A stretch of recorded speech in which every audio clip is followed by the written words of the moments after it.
श्री गणेशाय नमो नमः। सरस्वती नमस्तुभ्यं वरदे कामरूपिणी विद्यारंभम करिष्यामि सिद्धिर्भवतु मे सदा। शिव शक्ति को कोटि कोटि प्रणाम। मेरे श्रोतागण, मैं आज आपको भाग्यवान योग के बारे में जानकारी दे रही हूँ कि व्यक्ति भाग्यवान कैसे होता है। तीन भाव की एक दूसरे से युति हो, तीन भाव कहाँ बैठे हो तो आप भाग्यवान होंगे।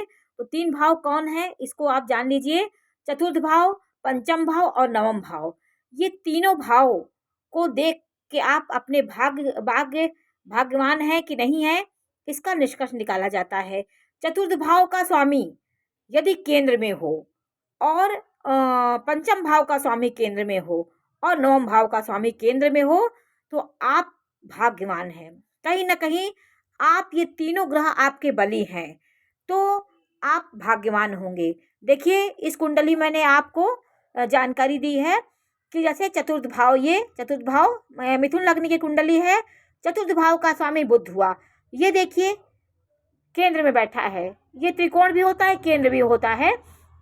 तो देखिए, चतुर्थ भाव का स्वामी लग्न में बैठा हुआ है, ये बली है और उच्च का हो गया है। तो भद्र नामक एक महापुरुष का योग बना रहा है, ये लग्न में बैठा हुआ है। और पंचम भाव का स्वामी शुक्र है, वो दसम भाव में बैठा है। तो और नवम भाव का स्वामी शनि देखिए अपने दिग्बली होकर के बैठा हुआ है। तो यदि उच्च के ना भी हो, यदि कोई भी ग्रह अपने दिग्बली स्थान पे बैठे हैं तो ये बहुत अच्छा फल देने वाले होते हैं। तो देखिए, भाग्यशाली योग बनाने वाले तीन भाव होते हैं, चतुर्थ भाव, पंचम भाव, नवम भाव।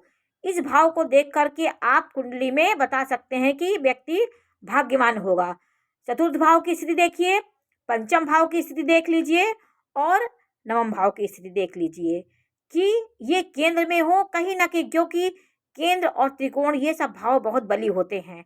इसमें आपके ग्रह बैठे रहेंगे तो आप निश्चित तौर से कहीं ना कहीं किसी एंगल से आप भाग्यशाली होंगे।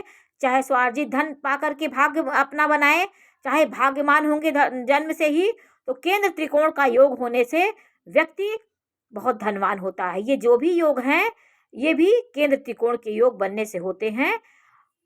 नमस्कार।